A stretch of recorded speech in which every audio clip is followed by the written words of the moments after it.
We spend nearly one third of our lives sleeping.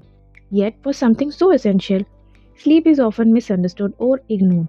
In today's video on Biobot classes, we are not just going to say that sleep is important, we are going to explore why sleep exists at all, what's happening inside our brain, cells, and genes, and how biology explains something every living organism needs. So let's start the lecture. From fruit flies to humans, from birds to fish, almost every animal sleeps. Some sleep standing, some with half their brain awake, but no complex organism avoids sleep entirely. From an evolutionary perspective, this is strange because sleep makes animals vulnerable.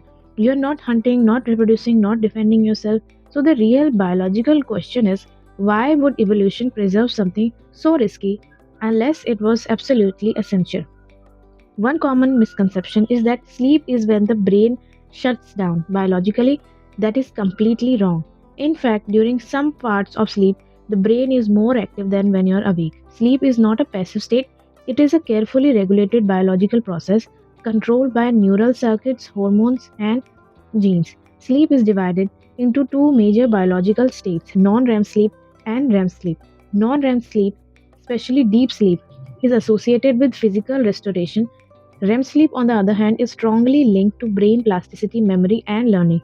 These stages repeat in cycles throughout the night about every 90 minutes, forming what biologists call sleep architecture.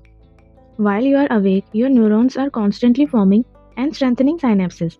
Learning literally changes your brain. But strengthening everything is a problem. It costs energy, space, and reduces signal clarity. During sleep, especially deep sleep, the brain downscales weaker synapses. This is called synaptic homeostasis. Sleep doesn't erase learning, it refines it. New memories are the first stored in a brain region called hippocampus, but that is a temporary storage. During sleep, especially during slow wave and REM sleep, memories are reactivated and transferred to the cortex for long term storage. This is why sleep deprivation affects learning, not because information is not absorbed, but because it is never properly consolidated.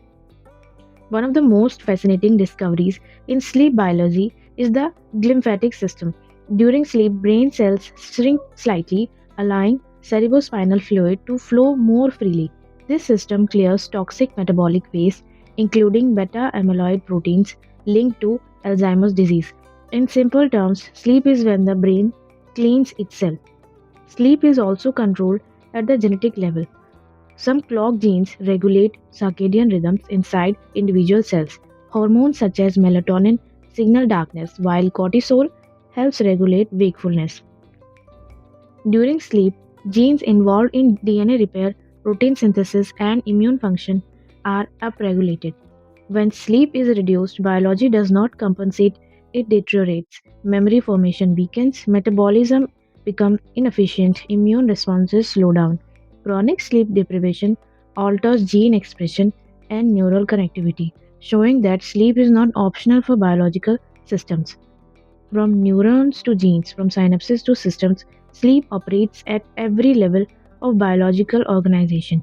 Sleep is not rest from biology, sleep is biology at work. So, the next time you think of sleep as wasted time, remember it is one of the most active and essential biological processes your body performs. If you are a biology student, understanding sleep means understanding how life maintains itself. If you enjoyed this kind of deep concept based biology content, subscribe to Bible classes and I'll see you in the next video.